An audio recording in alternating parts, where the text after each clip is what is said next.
Hello, everyone. Welcome to Mind Matters, empowering conversations for public safety professionals, where we'll discuss topics involving wellness and first responders. Join me on this journey of learning from subject matter experts in their various fields of psychology, medicine, leadership, and many more. You can find our show on Spotify and Apple Podcasts. Let's get into the show. I'm your host, Elizabeth Morris.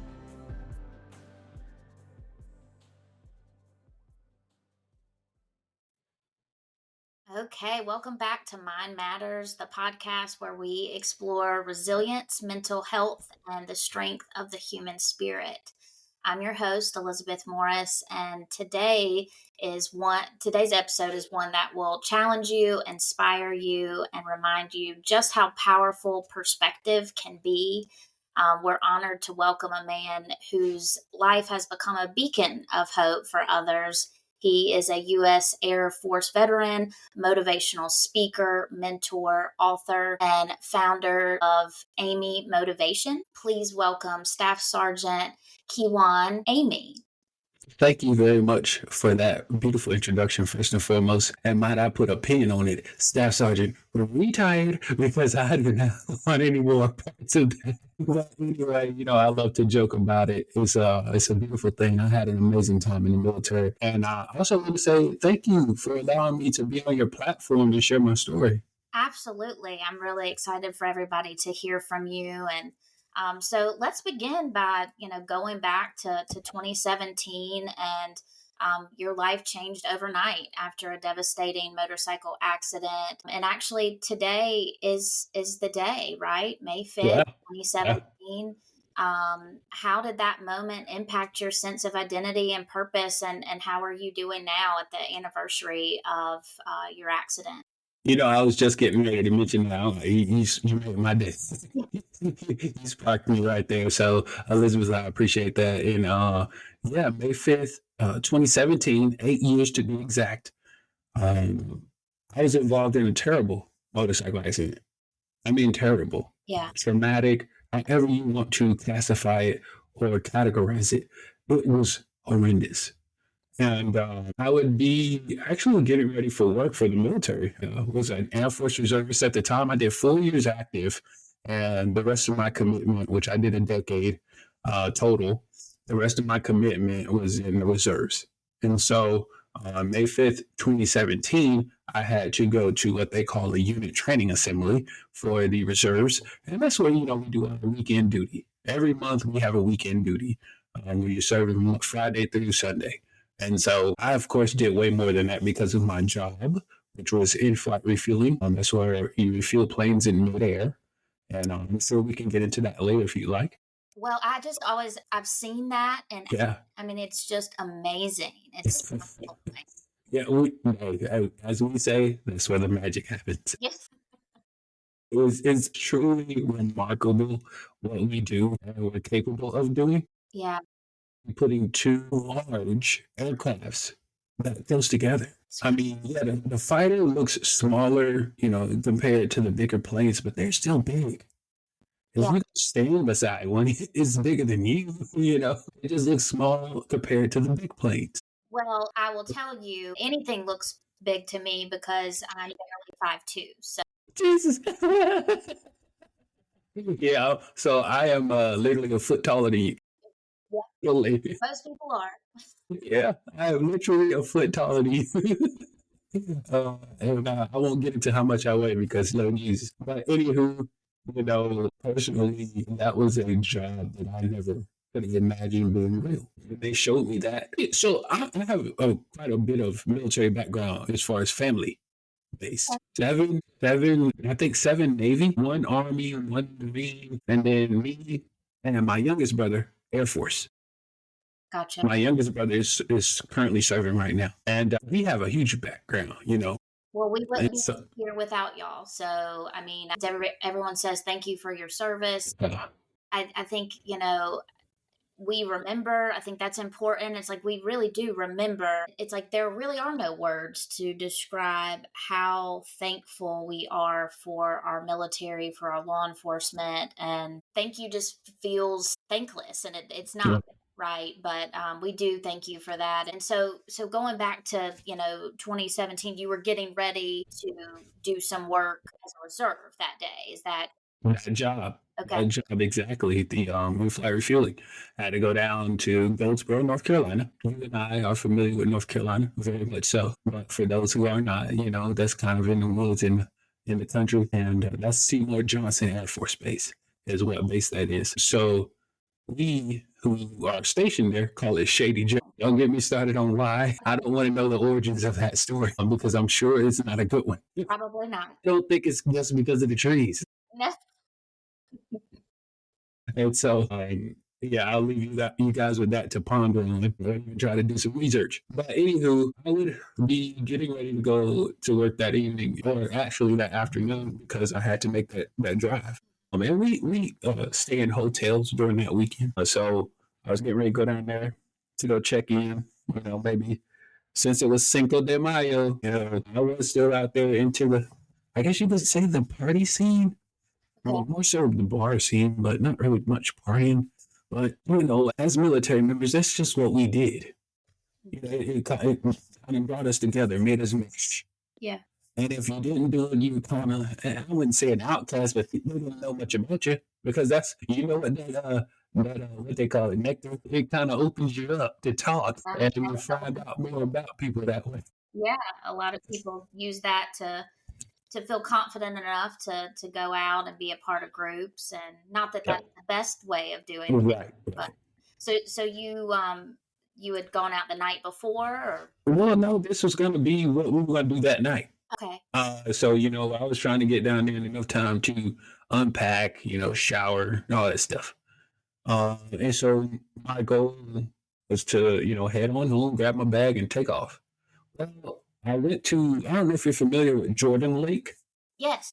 Yes, that's where I was at. I was at Jordan Lake, and I was leaving there on Highway 751. And for those who are not familiar with North Carolina, we have these really tall trees here. They're pretty tall. And if you ever see my book cover, which the title is Don't Focus on Why Me, From Motorcycle Accident to Miracle, you will see these trees. Because I took a picture of that lake, and it's a little dock / pier where I used to sit on that lake. That was the exact place that I was leaving from, by the way. Okay. My motorcycle is also on that cover. The exact motorcycle that I had the accident on. Not one that I found on Google Images or something. That was my bike. How did I get these pictures? I used to be a photographer. Wow. Yeah, and so to build my portfolio, I just took pictures of things that I enjoyed, moments that I enjoyed, things that I enjoyed, such as my bike, just all these types of things. And so the cover designer stitched those two together. Those are two separate pictures. And anywho, they're really tall trees. And along this Highway 751, it's a back road. You're familiar with the back roads we have here, the country little highways we have in North Carolina, and 2 lanes, the lane I'm in and the lane coming past me. And as I'm riding, the only time these trees are cut back, or there's not like a ditch or something, is when there's an intersection, a driveway, because this was literally where people live. And there was a BP gas station, like really, really small, kind of one of the ones that it's got to be a last resort kind of thing. I just stopped at one recently like that. I was like, I usually don't let it get that close to eat, but it was out in the cut for sure. Yes, it was one of those last resort. Yeah. And then the only other thing that I remember seeing back there was a produce farm. Yep, you were definitely out in the country. Yes. So now think of this. The speed limit on that road is 55. 55 miles an hour. Now, if a truck from that produce farm, which you just got loaded up, comes barreling down that road and you pull out in front of it at 55 miles an hour, you're going with it. Yeah. It's not stopping. Usually those trucks are at it's like 80,000 pounds or something like that. And when they're full, you're not stopping it. It's going to take you down the road. And the reason I know these things is because my great uncle, before he passed away, God rest his soul, he was a truck driver. He owned his own trucking company. And so he's like, man, these things get away from me if you let it. So you gotta be ready to drive this thing. And when I tell you that brother knew how to drive, he can definitely shift a big rig, okay? And so anywho, getting back to the story, I'm on this road on a motorcycle. That's not as big as a truck, not even by a little bit. So you can fit these things inside of it. And so at an intersection, a Honda Accord pulled out in front of me. And I tell the story saying that I had three options, which I did. I could have went right and went into the trees that I mentioned. I could have went left and went into oncoming traffic. I don't think that's a good idea. Well, I could have did what ended up happening. And that's basically freezing up and hitting him. Because I'm like, why are you pulling out in front of me? As if you can't see me coming. Yeah. And the reason I know you can see me coming, whether you saw me is one thing, but I know you can see me is another. And the reason I know you can see me is because on the police report, there were two cars that were behind him at the same intersection that saw me. So you tell me there's enough cutback of the trees that three cars can see me?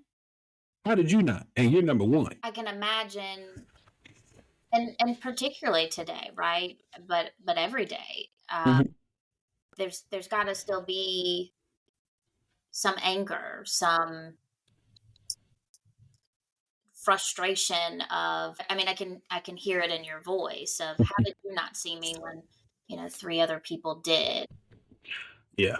Well, see that of that being a police report. This is not just, oh yeah, no, they said it was two other people. No. This is a written document, Right. printed statement. You can look it up. Like that's what I'm getting at. This is not just hearsay. This is what was really said. And so that's the part that gets me is because it not only says you were negligent, it says somehow you were distracted. I don't even want to know what you're distracted from because I've been riding down the street and God knows the things that I've heard people are doing. Mm-hmm. Oh, yeah. And this is one of those bizarre, I guess you could say, kind of cases. And I hope nobody under the sound of my voice does this because this is terrible. Hear me clearly. This is a terrible thing to be doing while you're driving on a highway because this is where we were. So on highway, I think it was either 85 or Highway 40 in North Carolina. We were driving down the street, and this girl, she just kept swerving. We were trying to figure out why she's swerving. We're behind her, and then we finally get ready to go around her. My mom just happens to look over. Imagine what you think she's doing. She's on her phone. No, she wasn't even on her phone. She was painting her fingernails. Well, that's a first. Not seen That's that. what I said. See, I never heard of that before. You see, that's what she doing. Come on now, she could be painting her fingernails. Come on now, how they gonna dry? Like she was painting her fingernails. Yeah. Careless, are you? Well, because people aren't thinking about the outcome, just like, the individual that pulled out at you isn't thinking about the lasting physical, mental impact that his decision has made on you. So, I mean, how did that day, you know, impact your identity, your purpose in life? I mean, I imagine it changed the trajectory, but tell me more about how you, began that recovery and those internal struggles that you faced. And really, I mean, it has redefined you both personally and professionally, being that you've written this book. And yeah, talk to us more about, how that has changed your identity and your purpose in life. It would absolutely change the trajectory, as you mentioned, because my goal, or shall I say, next goal, was to commission and become a pilot in the Air Force. So I had 1 year left on my degree, my bachelor's degree, because you are required to have one before you can commission and become an officer in the military. And so I was 1 year away, literally just started my senior year, just started it. And I just enrolled in my classes and everything for that year. And here we go. Funny, it's so funny, but crazily enough, because I did not take those classes, I was charged for that. Like that was out of pocket now. GI Bill does not cover that kind of stuff because it's considered an incomplete. Anything below a C, they make you pay for it. So DF incomplete is on you. Well, that's disheartening. You would think that after going through what you did, they would.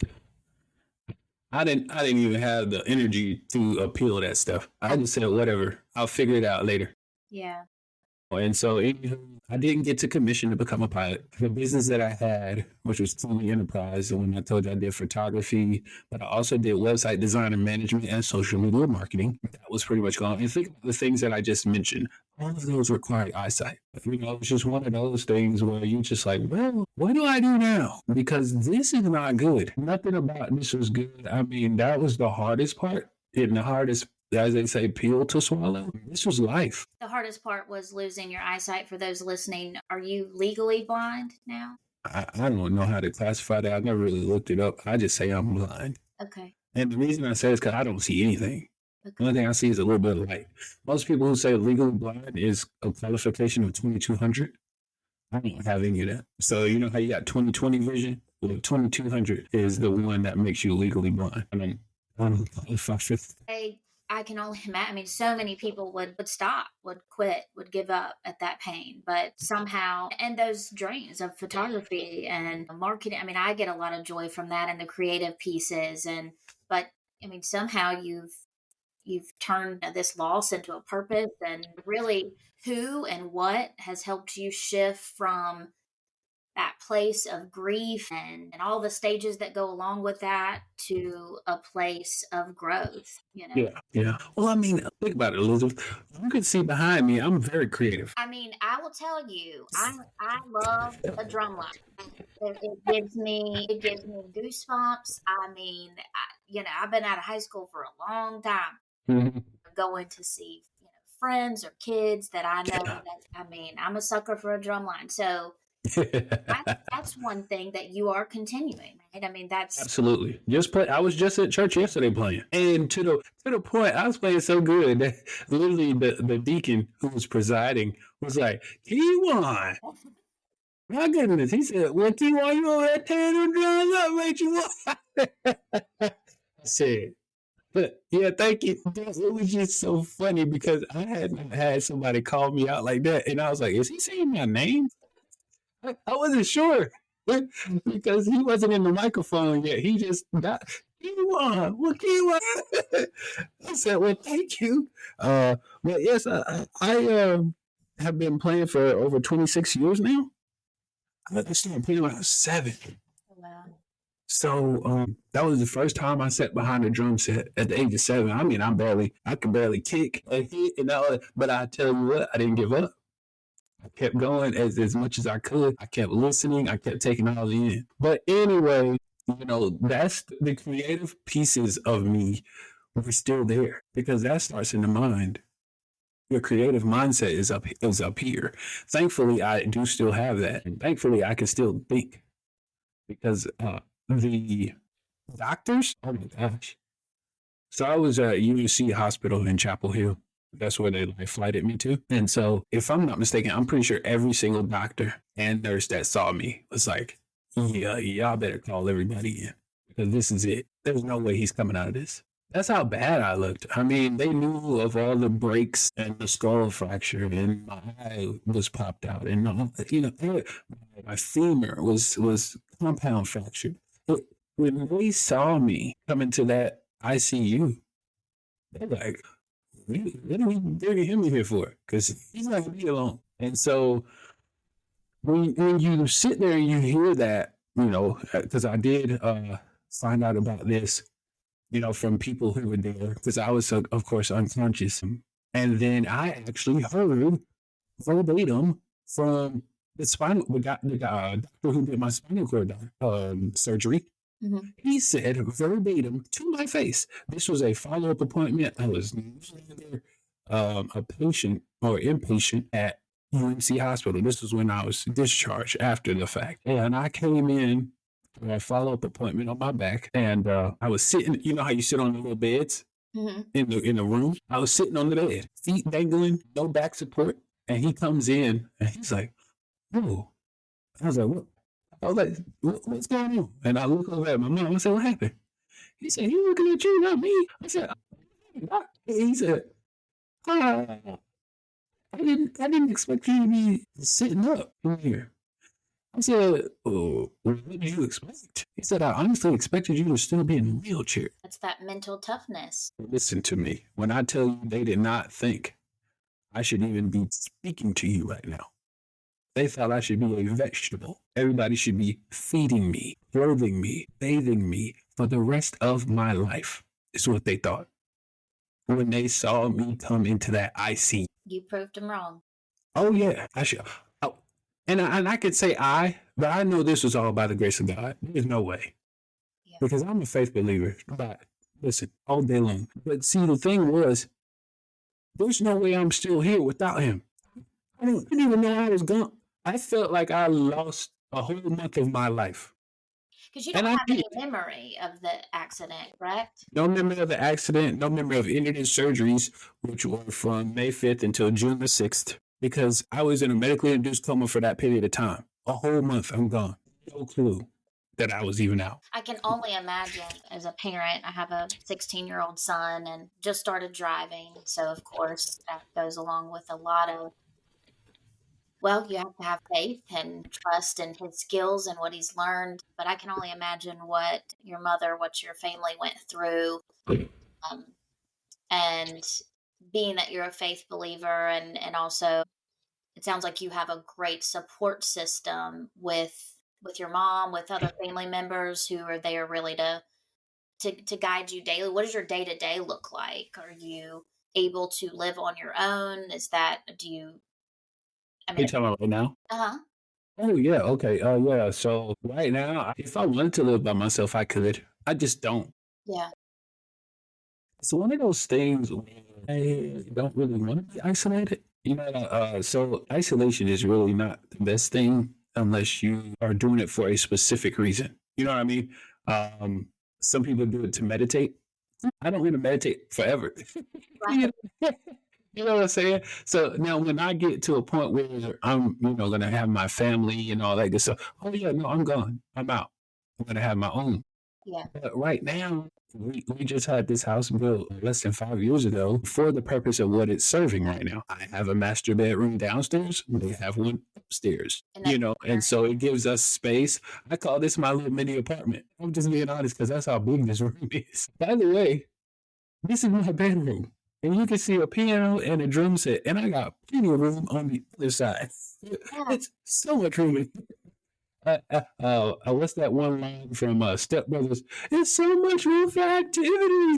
There were a couple of memes the other day. I won't go into it because it gets into politics. But, yeah. I mean, there's so many quotes from the movie. It's a guy thing, though. Guys can remember quotes from movies. Like, just rolls off the tongue. I think, that's amazing. I mean, there's no reason for people to isolate ourselves and to be alone and to have that. Just if you want to go upstairs and eat with them, and if you want to be downstairs and have some to yourself time, I think that is great. And I mean, kind of switching gears a little bit, because as you may know, the business that we're in is supporting and providing psychological and medical support services for first responders, many of them veterans. And, there are just so many people in those high stress professions like you were, and, who struggle in silence. And, what would you say to someone listening right now who feels like they can't ask for help, that are isolated? What advice would you give them? The first thing is switch your mindset, because that's a prideful mindset. And I know all about it. Let me preface by saying I speak from experience. I was that way. That's why I'm saying this. That is a prideful mindset. I've tried to tell this to many people that I mentor and coach, because I am a mentor and a resilience coach. So we have to first adjust mindsets, switch gears. If it's kind of a lost, I think I'm missing the word. A lost trade, lost tradition, however you want to phrase it, but we used to drive stick shifts. Mm-hmm. Hey, at some point, you're going to have to get out of first gear. If you want to go any faster, you're going to have to get out of first gear. And if you're just riding this thing out in first gear, you're never going to explore anything else. That's a great analogy. That really is. And so my thought process behind that is because when I first did this thing or had this accident, I was stuck. My transmission was kind of stuck, and then it started slipping. Why do I say it was slipping? Because I wanted to move forward, but it will slip back into first. Okay. Well, can we get it fixed? I need a mechanic. That's when I went to mental therapy. So mental therapy, okay, now we got your transmission fixed. Go ahead and give yourself another shot. All right, and let's try doing some recreational therapy. And so I did that. I'm blind. I can't do anything. I can't see anything. Okay. I've been downhill skiing. I've been rock climbing, bowling, tandem cycling, powerlifting, field, which is shot put and discus. I've done archery. I've done air rifle. Like I've flown across the country on multiple occasions. And I don't mean with people. I mean by myself. All you gotta do is coordinate it. That is amazing. That is I mean, something clearly shift, right? I mean, shifted, but I guess that first step, or was that first step you asking for help and going to speak with a therapist? I mean, really, what took you out of that first gear? Changed for you mentally? So you can go to therapy all you want, but until you make the mindset shift, it won't matter Yeah. because nothing is going to get through. There's going to be a blockage somewhere. At some point, it's going to stop making sense or stop getting through. So there is, yeah, okay, all right, I understand that about mental therapy. Okay, I understand this about mental therapy. Then it's going to get to a point where it smacks against that wall. We're getting to a point where we can't further continue. And it's because you still have that mental blockage that you never unlocked on your own. Mindset is a self thing. It's not something that somebody else can unlock. They can try to coach you through that, but you still got to unlock it. You got the key. They can show you the lock all day long, but you still hold the key to it. That's powerful, Kijuan. That really is. You get to places, I think, in life, we've all been there. And I mean, particularly the tragedy, and most people would not get back up. And you did. You look to everyone to just fix it. Can you fix it? And no, you have to pull yourself up by the bootstraps, bring in those Southern terms that we were talking about earlier, Yeah, and move forward and have that's that right. growth mindset. Ask for help, ask for the support and coaching like you're talking about. Mhm. I mean, you've been through deployments. I mean, you've been through competitions. You've mentored others and spoken on major stages. And how would you say that you define resilience now versus before your injury, which you were doing phenomenal things then? But how would you define resilience now? Well, I mean, it's simply the same way that it's defined in the dictionary, but now it's putting action to it. You have to bounce back. Find that way to bounce back. And that's what I did. I found that way to bounce back once I unlocked that lock, the key that I held. It was now time for me to walk through the door, see what's on the other side of that door. You can't, I don't care how hard you try to look through a door. You can't look through it unless you open it. We are not Superman. We don't have any X-ray vision. And so until we invent that with some kind of glasses to see through the other side of a wall, yeah, you're gonna have to open the door to see it. And so when I unlocked that door and I started to do things such as swimming laps, that was the first actual physical activity I put myself through because swimming is a full body workout. Mm-hmm. It helped me get so much more in shape. Yeah, I was out of breath. Yeah, I was, working hard, but I swam until my time was up. And what I mean by that is, you have a certain amount of times for the sessions that I was working with my therapist. And so I would swim. I'm like, how far we got to go? She was like, oh, come on, just keep going. Don't worry about that. I said, okay, but I'm getting ready to go under. You can say, don't worry about that all you want. And she said, okay, find the wall and take a break.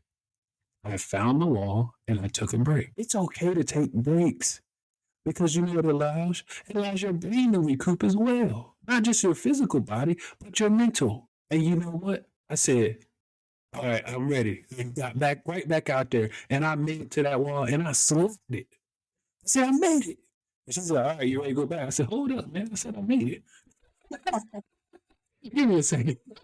A goal. Just make a goal. See, and that's another thing. about resilience that I teach is just make a goal one. Yeah, we can create a long laundry list. That's beautiful. I want you to do one. Why do I want you to do one? Because you're like, now what do I do? Do another one. But if you have 10, 15, items on here, you're going to be like, It's a lot. instead of looking at the first one. Instead of looking at the first one, you're like, oh man, this is a long list. Look at the first one and get it done. One thing at a time. And And that's all I can think of. mentoring folks now about this, about, and sharing your journey of Yep. strength and healing. Do you share your story with everyone that you mentor and coach, or is that something? I mean, I would imagine it naturally comes up, but is that something? I mean, I say that I start giggling because it hasn't already been shared. Because some people come to me, they say, "Dude, were you sitting there something emotional?" I'm like, "Yeah, how do you know that?"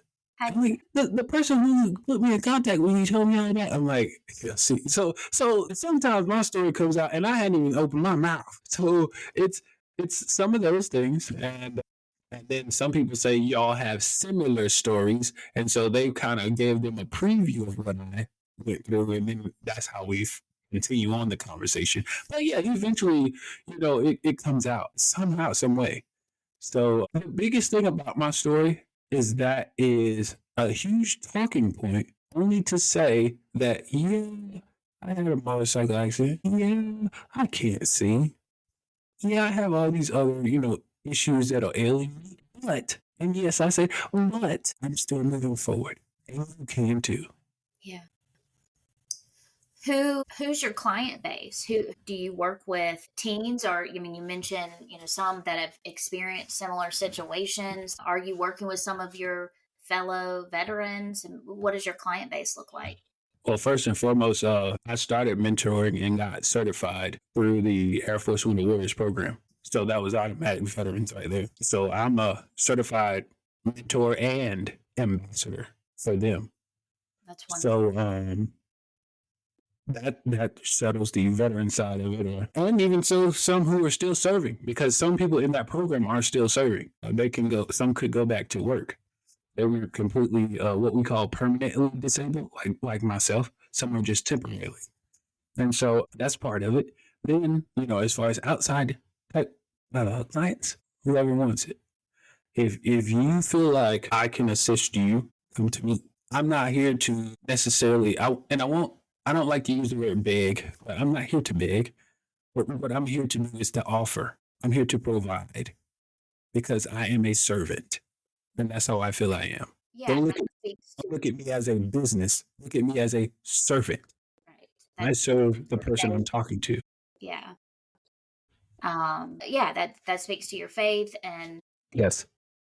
the joy you've found in other activities, and sharing that is very important. I mean, you launched Amey Motivation and now speak across the country. Gosh, I mean, what really did inspire you to go on such a broad scale and get out there and travel? What inspired you to do that? It was a number of things. I'll give you the same analogy I just gave someone the other day. It's like a young bird who's learning how to fly. They get pushed out of the nest. I was the one getting pushed out. Like all these other people behind me telling me to go. Like, you can't stay any longer, go. And when they pushed me out of that nest, I just stretched out my wings and off I went. And so that's really what this has been about. And eventually those wings are going to be strong enough to carry me overseas. And it might take a breeze to push me, but I'm going to get there. I have no doubt that you will. And well, we have a few minutes left, but I do want to talk a little bit about your book. Okay. Don't focus on why me, and writing something so personal can be deeply emotional. And I imagine that was part of your healing journey. I mean, how soon after? I think your book was published what in 2021? Is that what That's right. That's right. so a few years after your accident? But yeah, how did writing that really impact your healing journey? You already made one huge word, or said one huge word, which was emotional. It was very emotional. I mean, every day sitting behind a computer, typing that out. By the way, I wrote my book. No ghostwriter, none of that. None of that. None of that. It was all me. Why did I do it that way?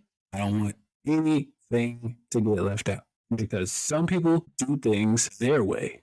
I want this done my way because I have been hearing everybody else's story about my accident. I heard the police report. I heard my mom's story. I heard my dad. I heard family. I heard friends. I heard all those stories. Now it's time for me to tell mine. Now, one key thing I have to add about this book is I was in the military, ladies and gentlemen, as we have already stated. They don't teach you to be vulnerable in the military. Very true. But I am very vulnerable in this book. And that's what I wanted it to be. So you could understand where my mind was. And that's why I said it was emotional because I had to literally dig up all those emotions that I felt back then. And it was not easy. It was not easy. I cannot imagine. Really. Mm-hmm. And for those that are interested in finding your book, is it available on Amazon as an audiobook? How can we find it? Yeah, so you can, if you would like to search for my book, you can go to Amazon and search the title again. It's Don't Focus on Me from Motorcycle Accident to Miracle. And my name is Kijuan Amey as the author on there. So Amazon, Kindle, Audible, and not Amazon, Apple Books are the audio versions. Okay. So yes, I did the audio versions for those who like to listen and also for my fellow blind people, or what we call VIPs, visually impaired people. So I like that. We like to listen to books as well. So I did it for us as well, in that manner. But you can also go to my website and find it if that makes it easier, which is ameymotivation.com. That is AMEY motivation.com. And that's also where people can inquire about having you come and speak. Yeah. Yeah. I look forward to, obviously we're sharing this with our audience, but sharing it with decision makers amongst the public safety associations. Mm-hmm. I think you do have a phenomenal story that people need to hear. And, as we wrap up, what's the one message you'd offer to fellow veterans, law enforcement, first responders, or anyone really struggling to find a new path after loss or trauma or transition? What's one take home that you could share with them? Well, I'll give you two things here. The first thing that I'll give you is my quote that I put in my book. And it says, I may have lost my sight, but I did not lose my vision. And the reason I said it that way is because eyesight is a physical thing. My vision is a mental thing. My vision is always to help others, whether it was in the military, football, whatever I was doing, I was always there to help. In my businesses, it was always to help others, just like you heard with Amey Motivation. I'm doing keynote speaking, I'm doing mentoring and coaching. All of that is helping someone. Not helping me, it's helping someone else. And so even with my book, if you read that book, there are lessons at every chapter that I put in there. So it's there to help. And so that's what my first quote is. But then the second one that I love and I live by as well is just because something happens to you, that does not have to define who you are. Let you define who you are. I think that's wonderful. Kijuan, your story is one of strength, no doubt, grace, and unbelievable courage. Thank you. Thank you for your honesty, your heart. Your heart is pure and you have a light about you and your mission to uplift others. I really am thankful that you've been on with me today. And so to our listeners, be sure to grab a copy of Don't Focus on Why Me and follow Kijuan's work through Amey Motivation.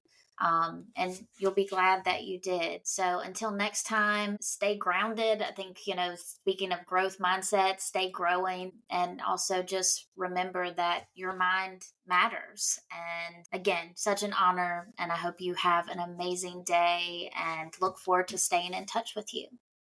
All right. Thanks for having me again.